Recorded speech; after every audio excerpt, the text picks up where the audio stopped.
Okay, I want to call on this gentleman right here. You want to give me mic? Thank you. My name is Hitisham, and I'm a Fulbright scholar here in the United States. Of course, I haven't read the book, but my observations are based on the presentation made by Christine. Unfortunately, I found some of the, there is a lot to debate about, but I understand I am a participant only, I can make only use of limited time. I found some of the arguments were very selectively used, and only one side of the picture was presented. For example, a couple of examples. You said Kashmir, Pakistan has no legal basis on Kashmir.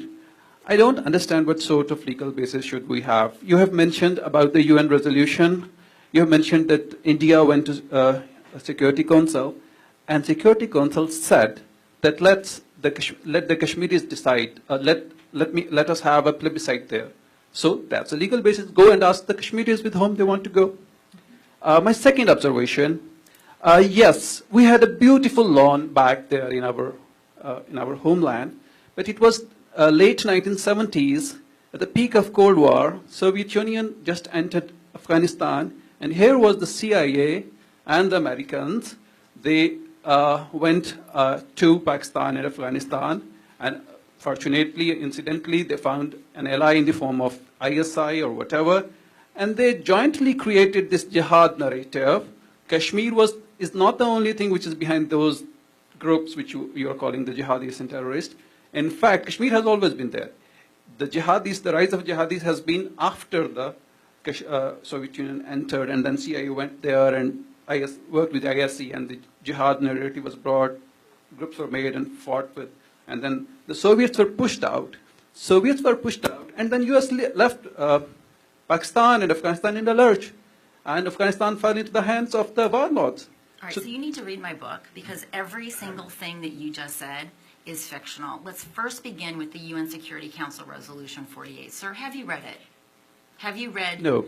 Okay, so the first thing I'm going to encourage you to do is go on to the UN Security Council's website and read that fabulous resolution that every Pakistani points to, but which not a single one has read. I also then want you to take the actual version from the UN Security Council, and then I want you to compare that to the claims made by Pakistan's permanent representation to the UN. And you're going to understand your confusion, sir.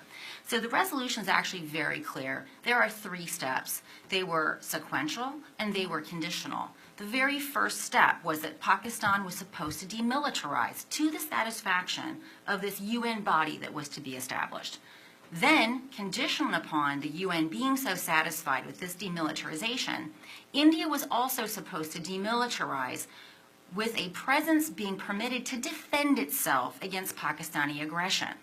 The third, having both of those 2 steps taken place to the satisfaction in sequence to this preferences of the UN, then the plebiscite would be held. So all those Pakistanis that are so upset about the plebiscite that never happened, they have their own government to blame, because Pakistan never fulfilled the first necessary but insufficient condition.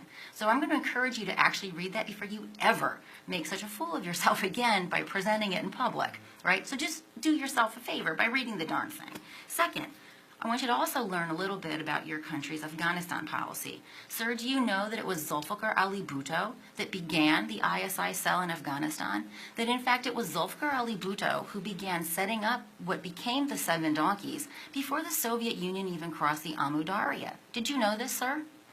No, I want you to answer my question. Did you know this, sir? No. Okay, so this idea that somehow the United States used Pakistan in some sort of some sort of effort to dispel the Soviets is completely an incorrect reading of your own history. Zulfikar Ali Bhutto, after King Zahir Shah was ousted, and Dowd came to power and began implementing pro-Soviet policies, driving the Islamists into Iran and Pakistan respectively, Zulfikar set up an ISI cell so that he could then use those disenchanted, disenfranchised Islamists to become vectors of Pakistan's policy in Afghanistan.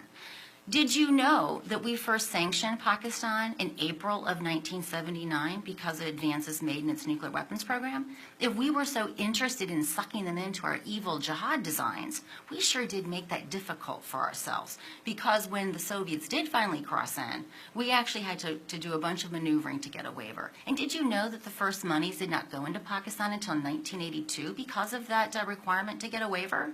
So before you go and you blame the United States for using and abusing poor Pakistan, you should familiarize yourself with your own history, because in fact Pakistan had been instrumentalizing Islamists long before the Americans even knew what an Islamist was. Now, going to your next point about the Americans just leaving Pakistan high and dry.